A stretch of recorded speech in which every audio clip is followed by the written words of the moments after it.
l'affiche de ce festival, Jérémy Rohrer. Vous êtes donc chef d'orchestre et vous jouerez du Mozart le 1er juillet, une messe en ut, vêpres d'un confesseur. Alors votre dernier album, lui, est consacré à Beethoven, la naissance d'un maître. Et alors on se dit, est-ce que c'est pas un titre un peu autobiographique, vu que vous êtes quand même très jeune?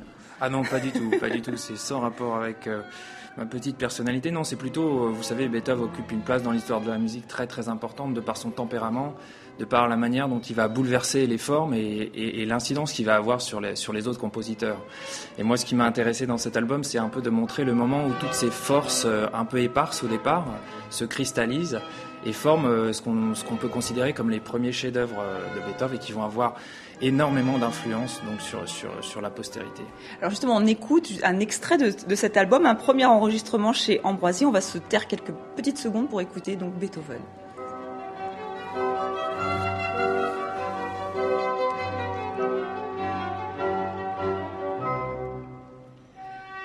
Donc un album que vous jouez avec votre ensemble, le Cercle de l'Harmonie, qui est tout jeune aussi, je crois que c'est son 5e anniversaire. Il fête ses 5 ans cette année, oui. 5 ans. C'est une évidence pour un jeune chef d'orchestre de créer un ensemble, pour avoir plus de liberté, pour faire ce dont on a envie? Ben en fait, si vous voulez, c'est effectivement la liberté que ça procure de rassembler des musiciens qui adhèrent à un projet commun. C'est-à-dire qu'on n'a pas à convaincre, à avoir toute cette période de séduction quand on doit aller, quand on est invité à diriger un autre orchestre qui peut potentiellement vous juger. Là, on sait que tous les musiciens sont rassemblés par l'envie qu'ils ont de jouer le même projet, l'enthousiasme qui les fédère. Et du coup, pour un chef, c'est les conditions idéales pour s'exprimer. Alors justement, votre jeunesse, est-ce qu'elle est mal vue par des orchestres extérieurs? Est-ce que ça vous a posé problème ou pas? Non, j'ai pas le sentiment. Je viens de diriger récemment le Philharmonique de Vienne et à aucun moment j'ai senti que ça pouvait être un paramètre qui les dérange. Ça dépend. Ça dépend en fait des cultures, ça dépend des pays. Ça dépend tout simplement des orchestres. Vienne, un des plus prestigieux orchestres. Est-ce qu'il y a quand même une pression en se disant bon, mais là c'est la pression n'a rien à voir avec l'âge, c'est ce que vous voulez me dire? Oui, absolument. Pour un chef, forcément, il y a une pression, mais j'ai pas senti que cet aspect de l'âge était déterminant pour eux. En revanche, ils vous considèrent. Vous avez tout de suite approuvé quelque chose comme chef.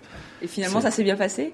Oui, mais j'ai eu la chance d'être accueilli très très bien par un violoncelliste que je connaissais pas et qui m'a donné en fait tout ce qu'il fallait pas faire à Vienne parce qu'il voulait que je revienne. Et du coup, il m'a donné les meilleurs conseils pour me débrouiller en répétition et ça s'est plutôt pas mal passé. Mais qu'est-ce qui est le plus difficile? Vous dites de les séduire, mais il faut aussi les bousculer. C'est compliqué?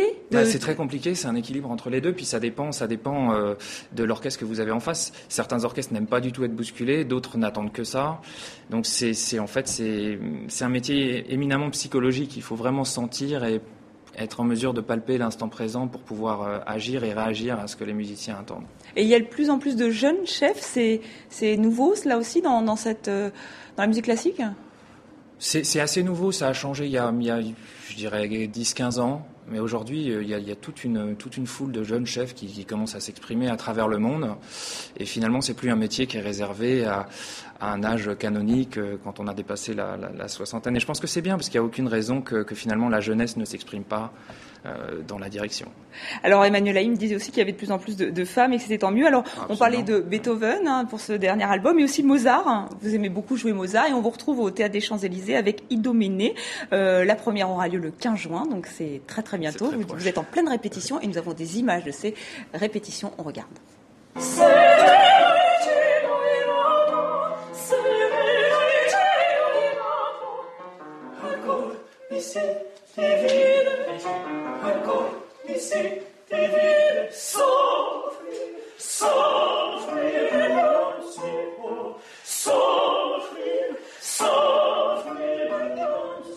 Donc le 15 juin au Théâtre des Champs-Élysées à Paris. Alors Mozart, Beethoven, pourquoi ces compositeurs? Est-ce que là on l'a dit pour Beethoven, ce sont des œuvres de jeunesse, c'est cette énergie que vous avez envie de nous faire ressentir?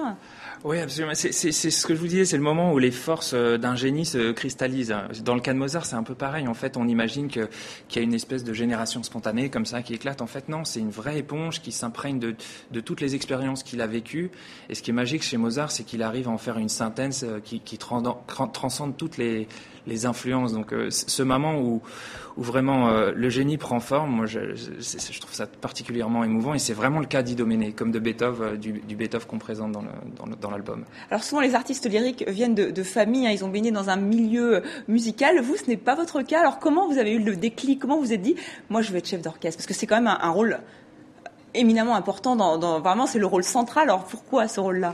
En fait, c'était une expérience assez particulière. J'appartenais à une maîtrise, la maîtrise de Radio France, et on participait à des grandes productions lyriques, et donc j'avais la chance de pouvoir voir le chef d'orchestre de face et de voir l'incidence de ses gestes sur l'orchestre, et j'avais le sentiment que le son se mouvait, se dressait et puis devenait complètement subtil, et ça m'a complètement fasciné d'avoir un pouvoir tel sur les sons, en fait, pas sur les hommes mais sur les sons, sur la manière d'organiser le son.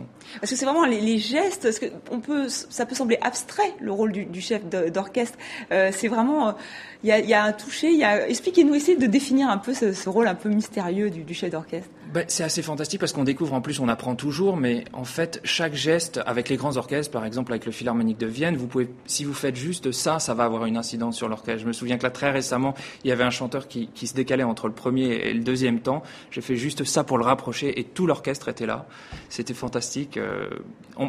C'est difficile à expliquer, il faudrait voir les chefs d'orchestre de face, mais c'est proprement fantastique. Alors vous qui avez envie d'ouvrir la musique classique au plus grand nombre, ou à un public plus jeune, justement, peut-être qu'il y a des idées comme ça. Comment il faut faire pour... Moi, ce que je constate souvent, c'est que malheureusement, les gens, a priori, se disent je dois être cultivé pour aborder cette musique. Moi, vraiment, j'ai jamais ressenti ça, parce que ça m'est tombé dessus très très naturellement. J'en écoutais pas, mes parents n'en écoutaient pas, et puis un jour, tout simplement, ça m'a touché, et je pense que c'est ce qu'il y a de plus important. Cette musique, potentiellement, elle peut toucher vraiment. D'où l'intérêt des festivals comme celui de Saint-Denis qui a commencé. Ah oui, c'est un magnifique festival populaire, justement, qui rassemble toutes sortes de publics, et je pense qui rend sa vraie place à la musique, c'est celle du partage. Très bien, écoutez, merci beaucoup Jérémy Rohrer d'être venu sur le plateau de TV5 Monde. On rappelle le 1er juillet donc au Festival de musique classique de Saint-Denis, l'album Beethoven, la naissance d'un maître, donc chez Ambroisie, et enfin le Théâtre des Champs-Élysées avec Idoménée de Mozart. Merci encore Jérémy Rohrer d'être venu sur le plateau de TV5 Monde. Voilà.